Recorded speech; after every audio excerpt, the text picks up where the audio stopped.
Bonjour à tous, j'espère que vous allez bien.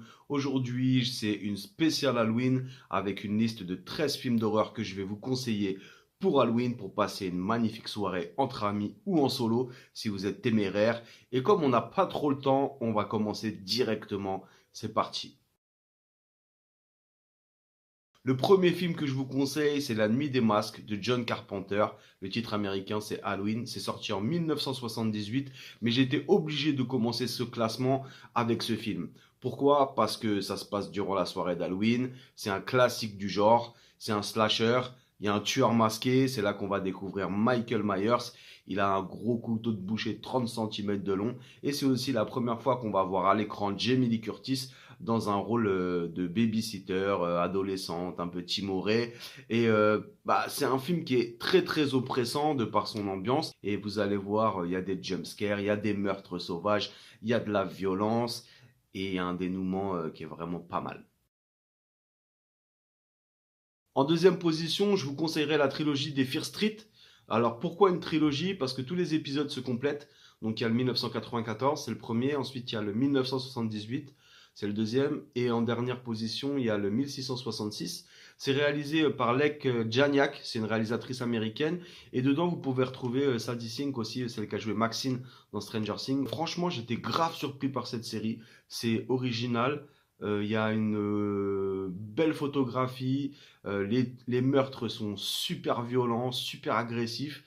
Et voilà, il y a une ambiance un peu à la Scream pour le premier. Le deuxième, c'est un peu plus la nuit des masques, les Seventeen, tout ça. Et le troisième, en fait, c'est plus de la sorcellerie. Donc, allez découvrir ça parce que c'est très intéressant.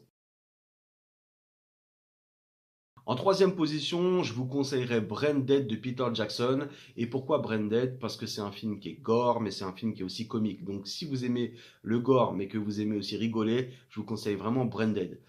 Faut savoir que Peter Jackson, avant de faire Le Seigneur des Anneaux, Le Hobbit, tous les gros films, les blockbusters qu'on lui connaît, il faisait dans le crado, le subversif, le malsain, et il avait réalisé déjà Les Feebles, qui était une satire du Muppet Show, Bad Taste. Pareil, un film gore, dégueu, avec du vomi à profusion, du sang à profusion. Et il a fait Branded. Et là, en fait, avec Branded, il a marqué la communauté cinématographique internationale, puisque c'est un des films les plus gore de l'histoire. Sauf que dans Branded, le gore est atténué par un côté comique poussé à l'extrême. C'est une satire aussi, une satire sociale. C'est un film néo-zélandais et c'est sorti en 1993. Donc je suis un petit peu à l'ancienne, hein, puisque voilà, génération des années 90. Mais en tout cas, c'est un film à voir, que ce soit pour Halloween ou pour une autre occasion, entre potes, pour délirer. En quatrième position, je vous conseillerais L'Exorciste de William Friedkin. C'est un film des années 70, donc de 1973. Je sais déjà ce que les gens vont penser. Oui, ça a 50 ans, ça a vieilli, tout ça. Eh ben non, pas avec L'Exorciste. Et je vais pas développer le film parce que tout le monde le connaît. Si vous êtes un adepte d'horreur et d'épouvante, alors vous connaissez forcément L'Exorciste ou vous en avez entendu parler. Et en tout cas, j'ai fait une critique sur ma chaîne, donc une critique un peu plus poussée sur L'Exorciste. Donc n'hésitez pas à aller la voir. Mais c'est un film que je vous conseille pour Halloween et vous ne serez pas déçus du voyage. En cinquième position, j'ai mis Evil Dead de Fede Alvarez, la version 2013. Alors pourquoi j'ai mis cette version? Parce que cette version, elle m'a quand même assez bouleversé dans la construction du film et aussi les effets gore, les maquillages. C'est un film qui est extrêmement violent, ça commence direct, on est direct dans le feu de l'action avec une scène voilà, où on voit une fille se faire brûler par son père. Voilà, donc déjà, je vous donne un petit peu le contexte du film. Et surtout, c'est un film où il n'y a vraiment pas de comique. Tout est très sérieux, c'est oppressant, c'est violent, c'est transgressif. Et pour moi, c'est la meilleure version qui a été faite depuis le premier Evil Dead de Sam Raimi, bien évidemment, en 1981. Donc celui-là aussi, c'est un film à regarder pour Halloween, entre potes, tranquille, posé, mais attendez-vous à sursauter, attendez-vous à être choqué par la violence des scènes. On va rester dans le gros classique du genre, le slasher, l'incontournable, l'intemporel Vendredi 13 de Sean Cunningham, qui est sorti en 1980. Et c'est toujours un film, un classique à regarder pour Halloween. L'histoire, elle est simple. Il y a un tueur masqué, Jason Voorhees, qui a un masque de hockey et qui s'amuse en fait à tuer des moniteurs dans une colonie de vacances, Crystal Lake. Pour ceux qui connaissent. Et après, bah, c'est de ce film-là que va partir la série des Vendredi 13 avec différents films, Jason va en enfer, Jason contre Freddy, etc. En tout cas, le premier, c'est un incontournable pour Halloween. C'est violent aussi, mais c'est un précurseur des films aussi d'adolescents. Hein, ces films-là qui ont amené Scream, qui ont amené Souviens-toi l'été dernier, avec ce principe du tueur masqué qui décime peu à peu des adolescents. Vendredi 13, c'est parfait pour Halloween.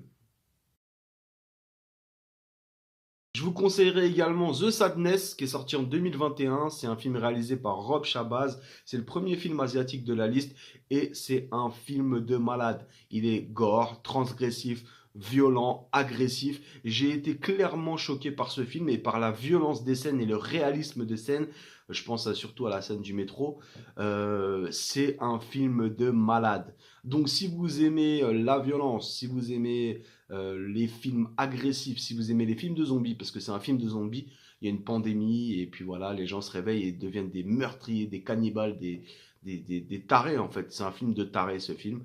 Et franchement, je vous le conseille, c'est à ne pas mettre entre toutes les mains, et certaines personnes sensibles peuvent être vraiment traumatisées par ce film. Mais voilà, parfait pour Halloween aussi, The Sadness, forcément. J'ai quand même voulu vous mettre dans cette liste un film français parce que je pense qu'il y a des films français de genre qui sont très très bons. Si vous ne l'avez pas vu, courez le voir. Ça s'appelle Livide. C'est réalisé par Julien Maury et Alexandre Bustillo. Ça se passe en Bretagne dans un manoir et c'est des jeunes qui vont décider de cambrioler un manoir parce qu'ils vont entendre que en gros il y a une vieille qui est là-bas qui est sous respirateur artificiel et qui a de l'argent, donc ils vont aller voir ce qui se passe et ils vont être confrontés à leur pire cauchemar. Alors ce film, il est très gothique, ça fait penser un peu à La Dame en Noir. C'est une ambiance très gothique, très oppressante, très sombre. Et il y a des scènes, franchement, elles font grave flipper, il y a des jumpscares. Donc je vous le conseille pour Halloween. Livide, Alexandre Bustillo, Julien Maury, et c'est sorti en 2011. Donc n'hésitez pas à aller le voir. On continue la liste avec un film de Rob Zombie, un classique de Rob Zombie. Ça s'appelle La Maison des Mille Morts. C'est sorti en 2003. Et franchement, c'est un film de malade transgressif. Ça se passe durant la nuit d'Halloween en plus. C'est deux couples en fait qui vont se réfugier dans une ancienne ferme. Tout ça, et ils vont tomber sur une famille de malades mentaux. Voilà, ils sont cannibales. Il y a des trucs. C'est super étrange. Ce film, il est super malsain, il est super étrange.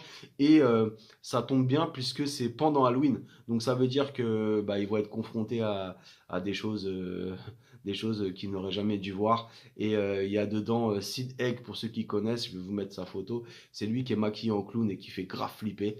Donc ce film, il est terrible. Terrible, terrible pour Halloween. Rob Zombie, de toute façon, son cinéma, moi je kiffe. Donc n'hésitez pas à aller le voir et j'espère pouvoir faire une critique complète sur les films de Rob Zombie, sa filmographie. On va enchaîner avec un film un peu moins connu du grand public qui s'appelle Horribilis. Slither, c'est le titre américain. C'est un film américain de James Gunn qui est sorti en 2006. Et on retrouve dedans Michael Rooker qui va jouer le rôle d'un homme d'affaires. En gros, c'est un gars qui est riche, qui est un peu con sur les bords, tout ça. Et en fait, ils vont se balader dans les bois avec sa copine et il va se faire attaquer par une sorte de masse gélatineuse étrange. Et bah voilà, il va commencer à se métamorphoser. Donc c'est un film qui est vraiment répugnant. Je vous le dis, c'est répugnant. Voilà, si vous aimez pas les gastéropodes, si vous aimez pas les limaces, les sortes d'escargots, les vers, tout ça, ne regardez pas ce film-là. Clairement, si vous avez la phobie de tout ça, ne regardez pas ce film-là. Et c'est super bien fait. Le film, il est super bien construit. Les maquillages sont très bien faits. Les FX sont très bien faits. Donc je vous conseille ce film parce que peu de personnes connaissent Horribilis. Mais pour moi, c'est un des films que vous pouvez regarder facilement pour Halloween. Si vous aimez rire, parce que c'est drôle parfois aussi. Vous connaissez un peu James Gunn, hein, celui qui a fait Les Gardiens de la Galaxie. Euh, et c'est drôle, mais c'est aussi subversif, c'est étrange. Et c'est répugnant surtout. Je voulais mettre un autre incontournable dans cette liste, parce que c'est le premier film d'horreur que j'ai vu, que j'ai eu l'occasion de voir quand j'étais petit. donc chose à ne pas faire avec vos enfants. C'est Jeu d'enfant. D'ailleurs, le titre est parfait. Jeu d'enfant, donc Chucky, qui est sorti en 1988, si je me trompe pas, si mes souvenirs sont bons. Et en fait, Jeu d'enfant, c'est un classique du genre. C'est le premier film de poupée que j'ai vu.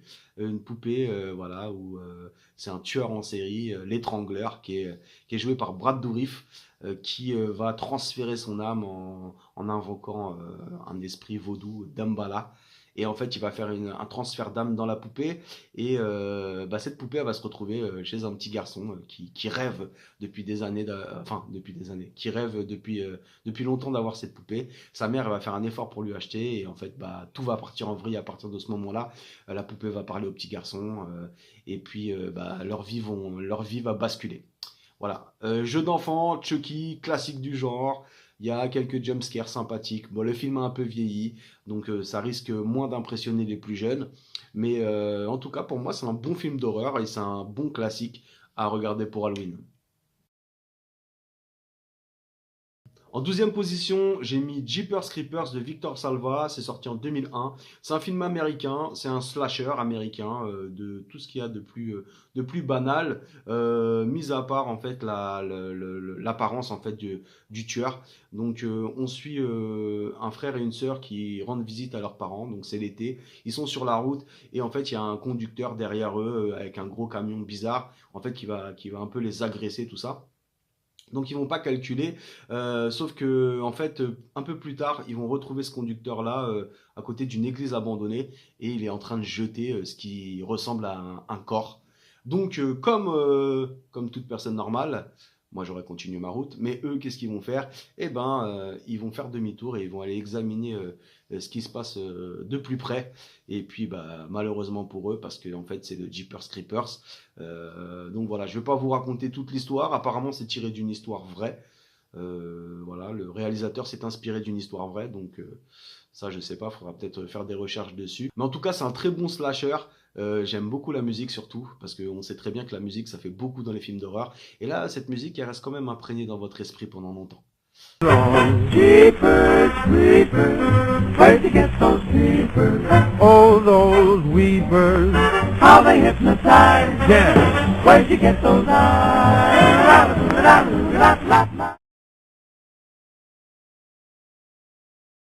Enfin, dernière position, j'ai mis un film que j'ai vraiment adoré. C'est mon film d'horreur préféré, mon film d'épouvante préféré. Ça s'appelle L'Antre de la folie de John Carpenter.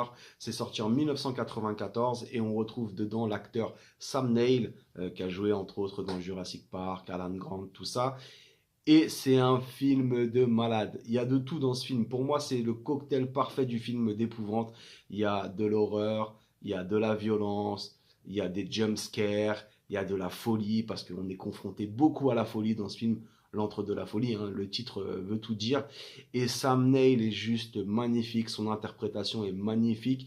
Et je pense que pour Halloween, pour ceux qui connaissent un petit peu le cinéma d'épouvante, déjà je pense que vous l'avez vu. Mais ceux qui ne l'ont pas vu, je vous conseille d'aller le voir, courez le voir. Il y a de gros clins d'œil à H.P. Lovecraft dans ce film avec des créatures un peu tentaculaires.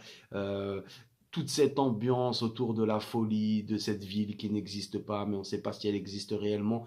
Et du coup, on se pose toujours ces questions autour du film avec l'écrivain Sutter Kane.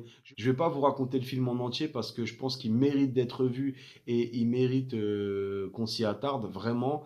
Donc, parfait pour Halloween, l'antre de la folie. Mais faites attention parce que vous n'allez pas revenir indemne de ce voyage dans l'esprit humain.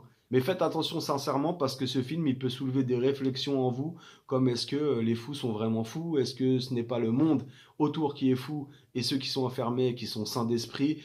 C'est un très très bon film d'épouvante avec un très grand Sam Neill et les scènes sont marquantes. Jusqu'à présent, je l'ai vu il y a longtemps, je l'ai revu plusieurs fois, mais ce film m'a toujours perturbé, m'a toujours choqué. Donc n'hésitez pas à aller voir L'Antre de la folie de John Carpenter.